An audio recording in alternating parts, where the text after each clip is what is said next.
오늘 말씀은 예레미야 52장 1절 11절 1절부터 11절 말씀입니다. 같이 한 절씩 읽겠습니다. 시드기야가 왕이 되었을 때 그는 21살이었다. 그는 예루살렘에서 11해 동안 다스렸다. 그의 어머니 하무달은 림나 출신으로 예레미야의 딸이었다.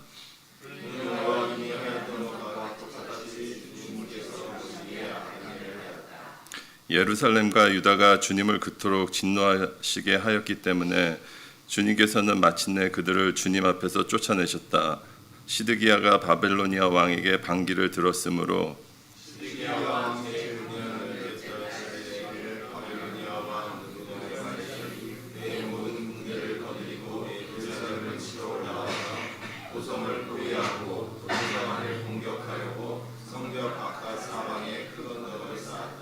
그리하여 이 도성은 시드기야 왕 제11년까지 포위되어 있었다.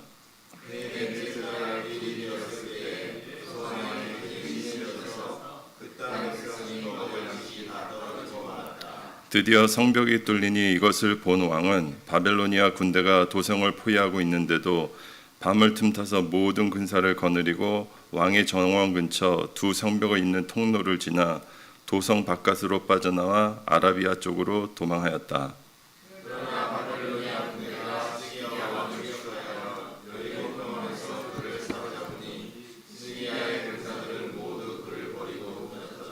바벨로니아 군대가 시드기야 왕을 체포해서 하맛 땅의 라블라에 있는 바벨로니아 왕에게 끌고 가니 그가 시드기야를 신문하고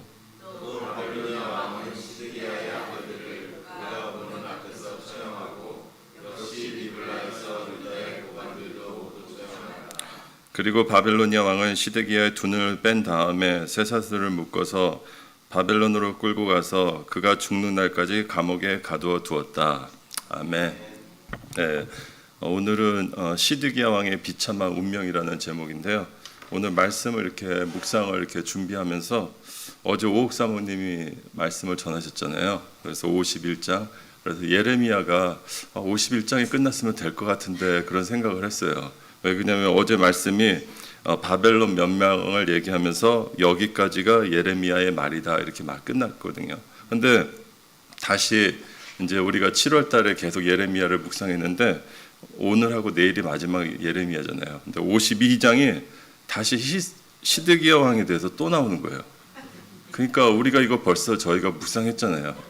그러니까 보니까 39장에 똑같은 내용이 시드기야 왕이 이제 그 유다 그 성이 이제 바벨론에 대해서 포위되고 함락되고 시드기야 왕이 죽은 내용이 똑같이 39절서부터 45장까지 쭉 이어지더라고요.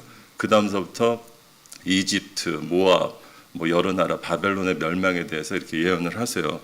그래서 이거 했던 내용인데 또 다시 말씀을 왜 이렇게 또 돌아가지? 잘못 붙여졌나 성경이? 그런 생각도 하고 좀 이렇게 했어요. 근데 계속 묵상을 하면서 왜 이것을 52장을 다시 한번 시드기야 이 얘기를 스토리를 다시 한번 뒤에 뒀나 한번 이렇게 생각을 했어요. 이 예레미야를 지금 읽는 독자들은 그 시대에 살았던 사람들이 아니라 아무래도 모든 것을 지켜본 포로되었던 그 후세들이 아마 이 성경 예레미야서 전체를 볼 수 있을 것 같아요. 그래서 그 사람들한테 다시 한번 하나님의 말씀에 대해서 더 상기시키기 위해서, 그러니까 중요하니까 다시 한번 그 스토리를 이렇게 적은 거잖아요. 그러니까 바벨로니아가 그 왕들 지금 막 떠오르는 나라잖아요. 근데 하나님께서는 바벨로니아도 멸망시킨다고 얘기하세요. 근데 그 다음 세대들에 살고 있는 사람들은 바벨로니아가 도저히 망할 것 같지가 않아요. 왜 그러냐면 그 바벨로니아는 지금 너무나 새로 시작되는 나라고 아주 군사적으로 강대한 나라거든요. 그러니까 그 얘기를 들을 때 와닿지 않은 거죠. 근데 52장의 시드기야 왕의 얘기를 다시 한번 통해서 주는 것은 하나님의 예언은 이루어진다는 것을 다시 한번 상기시켜 주는 것 같아요. 그 이스라엘 땅도 솔로몬을 통해서 정말 강대국으로서 그렇게 번성한 나라였잖아요. 그렇지만 이스라엘도 이렇게 시드기야 마지막 왕처럼 그 나라가 멸망하는 것처럼 그 영원한 나라는 없다는 것을 또 하나님의 말씀을 우리 지선 전사님이 얘기했던 것처럼 꽃과 풀은 마르지만 하나님의 말씀은 영원한 것처럼 하나님의 말씀은 성취된다는 것들을 그 사람들한테 계속적으로 이렇게 얘기해 주기 위해서 시드기야 왕에 대해서 쓰지 않았나 그렇게 생각하게 됐습니다. 그래서 오늘 유다의 이스라엘의 하나님이 애굽에서 그 백성들을 구원하시고 하나님이 원하셨던 것은 하나님의 나라였던 것 같아요. 구약에도 또 신약에도 동일하게 오면은 하나님의 나라, 예수님께서 얘기하시는 것이 하나님의 나라잖아요. 그러니까 하나님께서는 이스라엘 백성을 애굽에서 구출하면서 그냥 그들에게 자유를 주는 것이 아니라 그들을 하나님의 백성으로 만들고 싶었던, 하나님의 나라를 이루고 싶었던 간절한 마음이 많았던 것 같아요. 그래서 우리가 구약 성경을 계속 출애굽기, 신명기 이렇게 보더라도 하나님이 원하시는 것은 나는 그들의 하나님이 되고 그들은 나의 백성이 되는 것이, 그것이 하나님의 계속적인 말씀이에요. 모든 것들을 통해서 나는 너희들의 하나님, 왕이 되고 싶다는 거고, 그리고 너는 나의 백성이라는 것이죠. 그 백성을 통해서 축복해 주신다는 거예요. 근데 오늘 시드기야 이 왕의 오늘 말씀 묵상을 통해서 주는 개인적인 말씀은 그 왕에 대한 실패에 대한 그런 마음을 줬어요. 우리가 사무엘상 7장 6절하고 7절에 이런 말이 나와요. 그러나 사무엘은 왕을 세워 다스리게 해달라는 장로들의 말에 마음이 상하여 주님께 기도를 드렸더니, 그 백성들이 자기도 다른 나라처럼 왕을 달라고 사무엘한테 얘기하는 거예요. 근데 하나님께서 7절에 주님께서 사무엘에게 말씀하셨다. 백성이 너에게 한 말을 다 들어주어라. 그들이 너를 버릴 것이 아니라 나를 버려서 자기들의 왕이 되지 못하게 한 것이다. 이렇게 얘기해요. 그러니까 사무엘한테 왕을 구해달라고 얘기한 순간부터 하나님께서는 사무엘을 버린 것이 아니라 이스라엘 백성이 하나님을 버렸다고 얘기해요. 그러면 오늘 시드기야 왕은 그 왕의 대표적인 마지막 왕이잖아요. 그래서 이 왕의 오늘 말씀을 통해서 주는 것은 무엇이냐면, 그는 2절에 여호와김이 하였던 것 같이 똑같이 주님의 보시기에 악한 일을 하였다고 해요. 그러니까 여호와김이 어떤 일을 했나 이렇게 보니까 그때는 이제 애굽한테 식민지로 있었기 때문에 조공을 바쳐야 되는데 많은 세금을 걷어서 자기가 중간에 착취를 했던 왕이에요. 그리고 예레미야가 바룩에게 두루마기를 쓰라 그랬는데 그 쓴 것들을 또 불태웠던 왕이고, 또 회개하라는 메시지를 전한 우리야 선지자를 또 죽인 악독한 왕인 것이죠. 그것을 똑같이 했던, 그러니까 백성들의 일했던 것들을 세금으로 포착했던 것도 시드기야 왕도 똑같이 했다는 것이죠. 그 악행을 이뤘던 왕이라는 것이죠. 이스라엘 백성이 원했던, 너희들이 세웠던 왕이 그런 백성들의 그 고난보다는 그것을 통해서 착취했던 왕. 또 7절에는 드디어 성벽이 뚫린 이것을 본 왕은 바벨로니아 군대가 도성을 포위하고 있는데도 밤을 틈타서 모든 군사를 거느리고 왕의 전원 근처 두 성벽이 있는 통로를 지나 도성 바깥으로 빠져나와 아라바 쪽으로 도망하였다. 네. 이스라엘 백성이 왕했던 마지막 모습은 정말 급할 때 그 백성들 나라를 위해서 자기가 끝까지 싸우다가 보호하고 죽는 것이 아니라 자기가 살기 위해서 도망가는 왕이라는 것이죠. 그러니까 오늘 이게 말씀을 이렇게 보면서 생각하는 것이, 이 세상 왕들은 완전한 왕이 없다는 것을 이 말씀을 통해서 다시 한번 주는 것 같아요. 우리의 영원한 왕은 오직 한 분이신 하나님이지 인간이 우리의 왕이 될 수 없다는 것이죠. 인간은 자기의 필요, 자기가 급할 때 이렇게 떠난다는, 그래서 이스라엘 왕의 실패에 대해서 다시 한번 말씀해 주는 것이 아닌가 이렇게 또 생각했어요. 또 하나는 하나님 나라의 그 실패의 원인은 무엇이냐면 불순종이라는 거예요. 오늘 시드기야와 예레미야서는 시드기야 왕과 예레미야를 통해서 계속 이렇게 대조하는 것 같아요. 그러니까 시드기야도 많이 두려웠을 거예요. 시드기야 왕도 바벨론 왕이 세운 왕이잖아요. 왜 그러냐면 그전 왕이 친애굽 정치를 하기 때문에 시드기야를 왕으로, 그 왕을 폐위시키고 시드기야를 왕으로 세워서 친 바벨론 정책을 하게끔 세웠는데 9년 때 반란을 일으켜서 이제 바벨론에 대적하게 되잖아요. 그렇기 때문에 이 바벨론 느부갓네살 왕이 쳐들어오게 된 거예요. 그래서 예레미야 말을 들었잖아요. 항복하게 되면 목숨도 살고 성도 불타지 않고 다 살 수 있다고. 그러나 죽을까 하는 그런 두려움이 있었잖아요. 그래서 그 선택을 못 하잖아요. 왜 그러냐면은 반영했던 그 마음 때문에 분명히 하나님이 살리겠다 하지만 죽을 거라는 그 두려움. 또 예레미야는 또 어떻게 가냐면 예레미야는 그 친애굽 그 시대를 살고 있는 시드기야 왕 시대에 친 바벨론으로 돌아가라고 항복하라고 이렇게 선포하잖아요. 그것도 목숨이 달려 있는 일인 것 같아요. 근데 시드기야 왕과 예레미야의 그 차이점은 무엇인가 볼 때 목숨이 둘 다 죽을 상태지만 하나님의 말씀에 순종했다는 거예요. 그래서 하나님의 나라에 그 실패하게 된 이유, 하나님이 원하셨던 그 나라의 실패한 원인은 하나님이 왕이 되어야 되는데 다른 것이 왕이 됐다는 것이죠. 그리고 하나님의 나라는 항상 얘기하는 것이 뭐냐면 그냥 하나님의 나라는 그냥 되는 것이 아닌 것 같아요. 하나님이 꿈이 있고 세워나가서 그냥 하나님의 나라가 세워지는 것이 아니라 하나님의 나라는 오늘 말씀을 통해서 주듯이 순종하는 자에게 주어진다는 것 같아요. 그 말씀 계속 레이기나 계속 말씀한 것처럼 하나님의 계명을 따라 살아가는 자들, 그 사람들이 하나님이 주시는 나라죠. 나라를 성취할 수 있는 것이죠. 우리가 예레미야서 29장에 보면은 새 언약에 대해서 이렇게 얘기해요. 그때가 오면 내가 이스라엘 가문과 유다 가문에 새 언약을 세우겠다. 나 주의 말이다. 이것은 내가 그들의 조상의 손을 붙잡고 이집트 땅에서 데리고 나오던 때에 세운 언약과는 다른 것이다. 내가 그들의 남편이 되었어도 그들은 나의 언약을 깨트려 버렸다. 나 주의 말이다.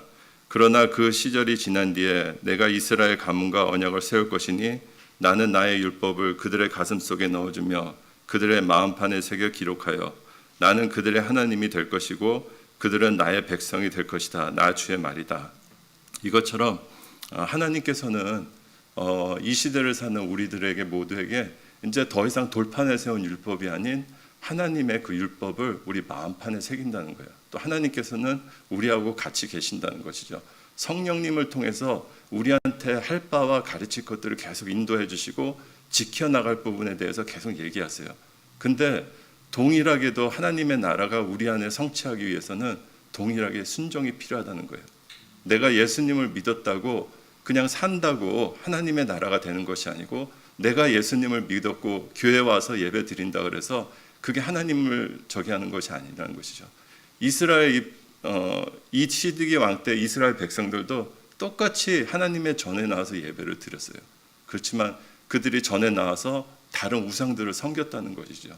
그것처럼 제일 중요한 것은 교회에 나오고 하나님을 믿고 내가 구원받는 것이 아니라 하나님의 나라를 성취하기 위해서는 나의 순종이 필요하다는 것이죠.